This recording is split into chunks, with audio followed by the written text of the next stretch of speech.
What's up, investors? It's the Russian dude. While Russian state television talks about science, patriotism, sovereignty, and a bright technological future, investigators say that one of Moscow's most prestigious technical universities, Bauman, was allegedly running a hidden pipeline into Russian military intelligence, training selected students in cyber operations, surveillance, and informational warfare. And this is why today's story is not just about hackers, not just about spies, and not even just about Vladimir Putin's private world. Because all of these pieces come together, connect into one bigger picture. A regime that sees the outside world as hostile, its own citizens as suspicious, its elites as unreliable, and even the family member and family life of its ruler as something that must be hidden behind guards, private transport, special residences, and layers of silence. Today we're talking about Bauman Moscow State Technical University, one of Russia's most respected engineering schools, founded in 1830, deeply connected to the country's military-industrial world, and personally visited by Putin in April when he spoke with students about Russia's space ambitions, including missions to the Moon and Mars. On camera it looked like just the usual Kremlin performance, young engineers, rockets, science, patriotism, national greatness, and all the shiny language of a state trying to look modern and confident. But behind that image, documents obtained by The Guardian, Der Spiegel, Le Monde, and Insider Delphi, and V-Square also reportedly describe more than 2,000 internal files covering several years up to 2025, including curriculums, exams, staff contracts, and graduate placements. According to those documents, Bauman University allegedly housed a secret faculty called Department 4, also known as Special Training, where selected students were prepared for careers connected to the GRU, pretty much Russia's military intelligence directorate. Intelligence, basically, in one word. And when basically this story is placed next to the wider picture, the power of the FSB, GRU, SVR, the search of high treason cases, the targeting of opposition groups, and the secrecy around Putin's alleged private family life, one big pattern becomes just crystal clear. In Putin's Russia, security thinking is not just one department of the government, it is the operating system itself. And all of this goes way deeper than any of us ever imagined. Here's where it gets mystery, because Bauman was never some innocent university floating above the Russian state. According to the 2013 internal letter cited in the reporting, Bauman's rector told then Defense Minister Sergei Shoigu that more than 40% of the university's research and development was conducted in the interest of the Ministry of Defense of Russia. So the military connection was always, as you can see there, but Department 4 appears to be something completely more direct. According to documents, it was based inside Bauman's military training center and had 3 specialist streams, including one with the code 093400 titled Special Reconnaissance Service. The documents suggest that the GRU influenced recruitment, grading, exams, candidate approval, and even job placement, which is the key detail here, because once an intelligence service is involved, not just as hiring graduates, but also in training and assessing them, the line between university and intelligence structure becomes extremely thin. One major figure in the department was Lieutenant Colonel Kirill Stupakov, described in the documents as a signals intelligence officer who signed a 3-year contract in 2022 with GRU Unit 45807. His subjects reportedly included electronic wiretapping and covert surveillance, and the teaching materials described devices like smoke detector used as a hidden camera, a keyboard recording device placed between keyboard and a computer, and a monitor even capable of that and a monitor cable that could capture screenshots and store them on a hidden flash drive.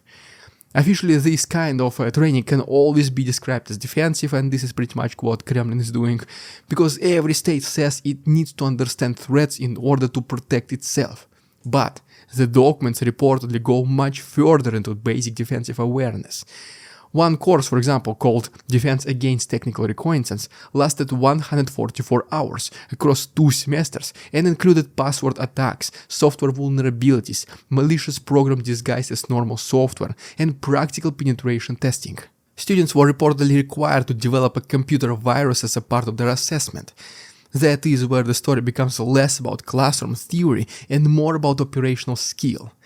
Yes, cyber defense requires understanding attacks, of course, but when this training is allegedly connected to military intelligence, and when some graduates reportedly move into GRU-linked units, the defensive explanation starts looking extremely flexible and very suspicious, to say the least. And then there is Viktor Niktisho, a sanctioned major general who commanded Unit 26165, better known in the Western reporting as Fancy Bear. The GRU-linked hacking group, whose officers were indicted by the US Department of Justice over interference in the 2016 US presidential election. According to the documents, Niktisho was connected to the program as a teacher, meaning students were allegedly learning inside the program linked to people associated with some of Russia's most famous cyber operations. But this was not only about hacking. The curriculum also reportedly includes informational warfare. Advanced students were tasked with creating disinformational campaigns, including social media videos, which some of them even went viral, using manipulation, pressure and hidden propaganda, while teaching materials promoted the Kremlin's worldview about Ukraine, Donbass, nationalism and Western hostility. And this is, the real point here. The system does not only want people who can break into networks, it wants people who can shape narratives, influence audiences, and treat public opinion as a battlefield. This is exactly why Department 4 matters, because it shows how the Kremlin's security worldview is allegedly being taught to young technical elites before they even enter the state system. Now, let's talk about this extremely important thing in our next chapter. And by the way, guys, as always, if you want some additional content, like additional chapter, for example, it is uploaded on my Patreon, the link is down below. Thanks much for your memberships. Now let's continue.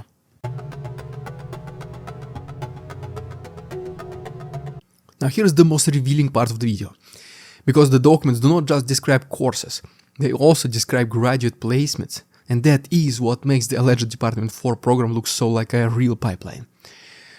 Among the 69 students who reportedly graduated from Department 4 in spring 2024 was Daniil Porshin, a Bauman student with near perfect grades who also played for the faculty soccer or football team. On paper he sounds like exactly the kind of talented young engineer, sports person who could have gone into aerospace, robotics, computer science or even private industry. But according to the documents, after graduation he was assigned to this guy we talked about previously, called name Fancy Bear. And he was not alone. The files reportedly show that 15 others from Porshin's class were also directed into GRU units. One student can be explained as a coincidence, of course, but 16 people now going from the same very group being sent towards intelligence-linked units, at this point just suggests structure, planning and a long-term recruitment model that has been functioning for many potentially years. Another student from the same group reportedly received a first assignment about 900 miles or 1500 kilometers away from Moscow, Unit 74455 in Anapa, a Black Sea resort town associated with the GRU hacker unit known in the West as the Sandworm.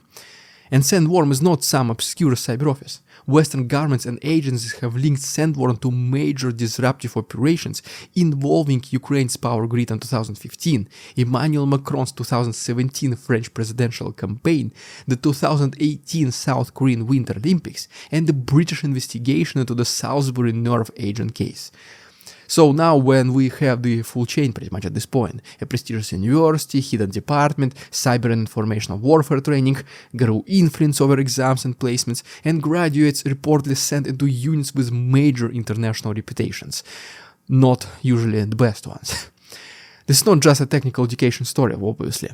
This is how a state builds its cyber and influence workforce. And the timing matters, because the latest Department 4 class reportedly will not graduate until the end of 2027 academic year, which means that this is not only about what already happened, it will also happen in the future. If the documents are accurate, the pipeline is still active and still preparing new specialists for the security state as we speak right now. A former senior Russian defense official cited in the reporting also said Baumanska is not only one part of the picture, and that another Russian university, Myria, is even more important than training hackers. So Department 4 may not be just an isolated exception, it may be one visible piece of a wider educational ecosystem connected to Russia's intelligence and cyber apparatus. And this is where many people make a mistake. They look at Russia's military failures, especially in the early phase of the full-scale invasion, and just simply assume that every single part of the Russian system is incompetent. I mean, yes, but the state can be corrupt, badly managed, and strategically reckless while still being unfortunately dangerous in very specific small niche areas where it has experience, talent, and institutional focus. Russia has decades of intelligence, culture, strong math, technical education traditions, and a leadership class that treats information warfare not as an emergency tool, but a permanent condition of conflict.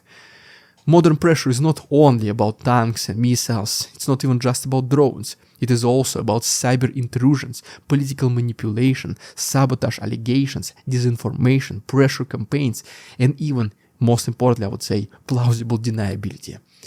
So when we talk about Department 4, we're not just talking about students learning to code. We are talking about the human infrastructure of hybrid pressure. Operators, analysts, propagandists, technical officers, and digital specialists inside the Russian state working together. And even though Russia once again might still look like a failing state, it is still extremely dangerous in what little it excels. Something that we should talk about next.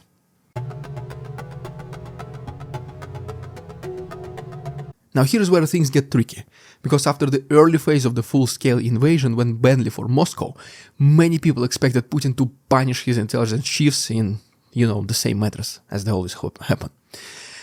The assumptions about Ukraine had been disastrously wrong, the expectation of a quick collapse did not happen, and Russian planning was exposed as deeply flawed. But according to SEPA's analysis by Andrei Soldatov and Irina Baragan, by 2026 the FSB, GRU, and SVR was still led by Alexander Bortnikov, Igor Kostyukov, and Sergei Naryshkin. Bortnikov has led the FSB since 2008, Kostyukov has led the GRU since 2018, and Naryshkin has led the SVR since 2016. That is a remarkable level of continuity after one of Russia's biggest strategic miscalculations. And this tells us something important about Putin. He may punish individuals, but he does not want to weaken the system that protects him. The security services are not just instruments of foreign policy, they are the spine of regime's survival. They monitor security, society, intimidate opponents, track disloyalty, and define who is inside the system and who is outside of it. The FSB's fifth service reportedly faced pressure after its failed pre-invasion assessments about Ukraine, and some senior officers were detained, but the broader structure survived. The GRU survived, the FSB survived, the SVR survived. Even after Yevgeny Prigozhin's 2023 mutiny, when a private military structure openly challenged the state, Putin did not launch a Stalin-style institutional earthquake. Instead, he leaned into suspicion. SEPA cites the UN report showing 167 high treason verdicts in 2023, 361 in 24, and 232 by July 25. Before the full-scale invasion, Russia usually had about 10-15 of them cases every single year. That's not a small increase, that's an entirely different political climate. Vladimir Kara-Murza, the opposition and anti-war politician, was sentenced to 25 years in prison for high treason in 2023, before being released in a prisoner exchange in the following year. In 2022, Russia amended its criminal code so that switching to the enemy's side during military operations could be treated as high treason, punishable by up to 20 years in prison.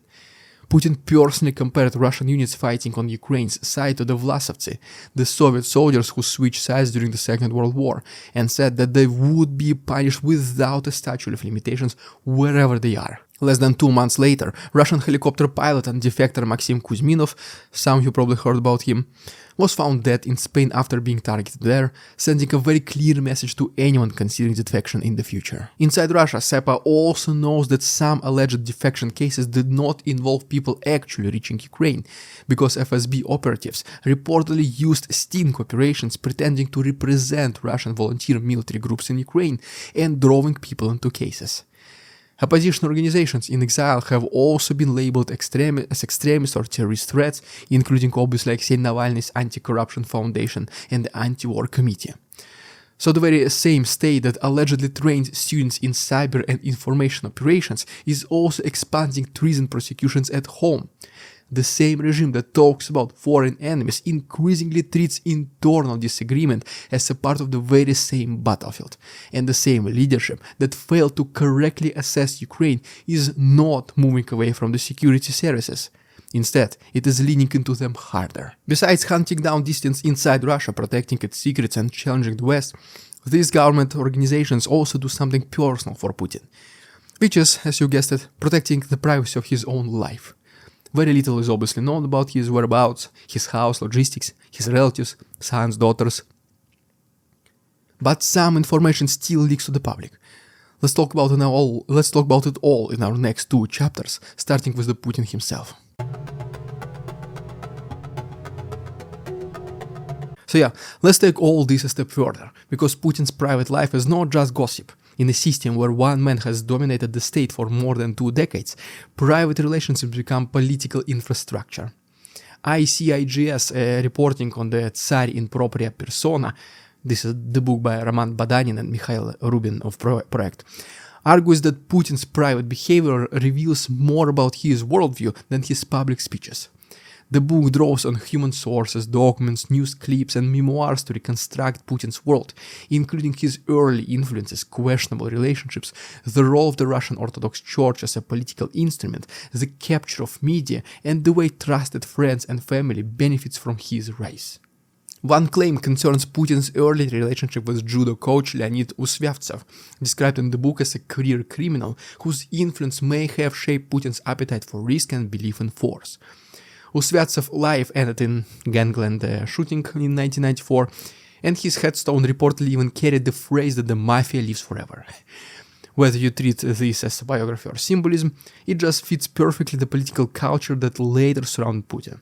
Loyalty, force, informal networks, and the blending of state power with private connections. This book also discusses Putin's time in 1990 St. Petersburg, including reported visits to Luna, dancing women club, protected by Roman Tsepov, a figure linked to organized crime who also served as Putin's bodyguard. It describes the breakdown of Putin's marriage to Lyudmila Putina, whom he married in 1983, and cites a memoir by Irena Piech, a German friend of Lyudmila, who described Lyudmila's suffering in the late 1990s while Putin was moving closer to power. Then there is Yuri Skuratov case. Skuratov, by the way, Russia's general prosecutor, had been investigating corruption allegations involving the Yeltsin circle and top officials. In March 1999, a compromising video appeared on Russian television. Skuratov's career was destroyed, and Putin, then head of the FSB, played a key role in the official handling of the scandal. For the Yeltsin family, Putin demonstrated loyalty at exactly the right moment, as he promised them that he would. And that is why the private and public stories cannot be separated. The same methods keep appearing again and again. Compromat, which is pretty much Russian word for blackmail, surveillance, loyalty, selective exposure, controlled silence, and security tools used to settle political questions. Officially, Putin presents himself as a defender of the traditional values, a defender of national dignity, historical continuity, but investigative reporting around his private life describes hidden relationships, protected companions, elite privileges, unexplained wealth around people close to him, and a private system that looks very different from the speeches shown to ordinary people of Russia. That gap is not just hypocrisy, it is a governing method. The public gets mythology, sacrifice, tradition, discipline, patriotism, spiritual revival, but the inner circle gets protection, secrecy, property, and access. Ordinary Russians are told to endure, people near the throne are allowed to live inside a different reality completely. And the most revealing part comes when we look at Putin's alleged children and the security bubble around them, because that is where the ruler who built a state of suspicion appears to live inside suspicion himself.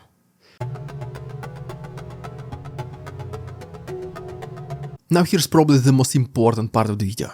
When a ruler builds an entire political system around secrecy, fear and control, even family life starts to look like an intelligence operation.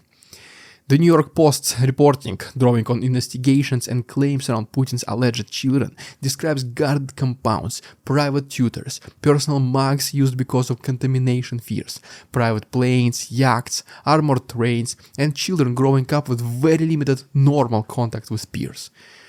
Putin officially, according to well-known sources, has 2 daughters from his first marriage to Lyudmila, Maria Vorontsova, aged 40, and Katerina Tikhnova, 39. But other children have long been alleged or rumored, including 22-year-old Yelizaveta Rudnova, also known as Luisa Rozova, widely described in reporting as the possible daughter of Putin, and Svetlana Krivanoikh.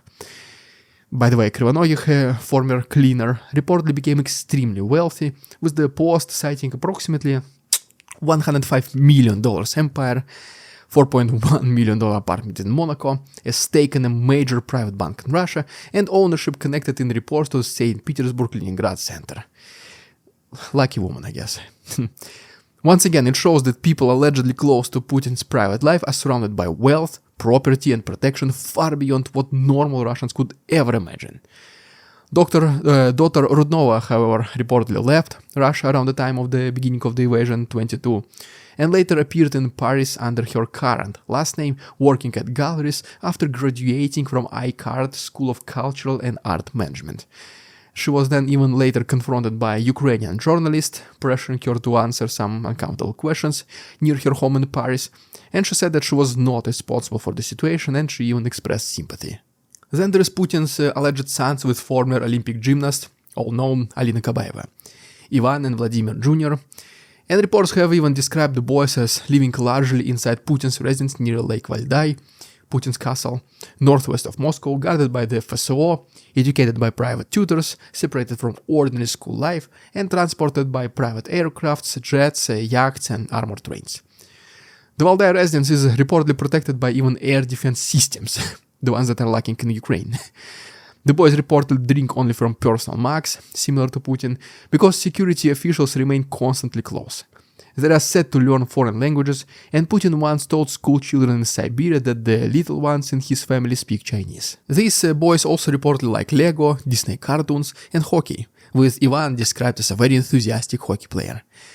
And yes, the Disney detail is almost darkly funny because while the Kremlin lectures the country about Western cultural influence, the alleged children inside the most protected household in Russia may be watching these corrupt Disney cartoons behind layers of guards.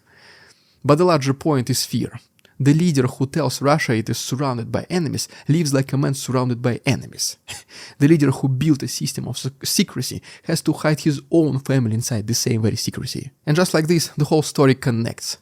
Department 4 allegedly trains selected students in cyber operations, surveillance, and informational warfare. The FSB expands treason prosecutions and treats more of society as suspicious. Opposition groups are turned into security threats, Putin's private networks are hidden behind silence, his even alleged children, confirmed and unconfirmed, are surrounded by guards, residences, special transport, and personal protocols. Pretty much everything points to the very same worldview. Trust almost nobody, control as much as possible, hide what matters, and treat vulnerability as danger. But at some point, a fortress stops looking like strength and starts looking like a confession. Just think about it. Confident leaders, leaders who are loved by their people, they do not need to turn universities into intelligence pipelines, political disagreement into treason, and childhood into security protocol. They do it when the system is nervous, when the ruler is isolated, and when the state itself has become addicted to suspicion. Guys, if this video essay was interesting or you learned something new today, please make sure to subscribe to our channel, like this video. Patreon link for bonus chapter beginning right now is down below. Thanks so much, see you until Monday. We won't succumb to their tricks, the facade they try to sell. Their twisted words and feeble claims on us all they cannot quell. We see through their lies, their feeble attempts to sway. We do not believe in ridiculous Russian propaganda.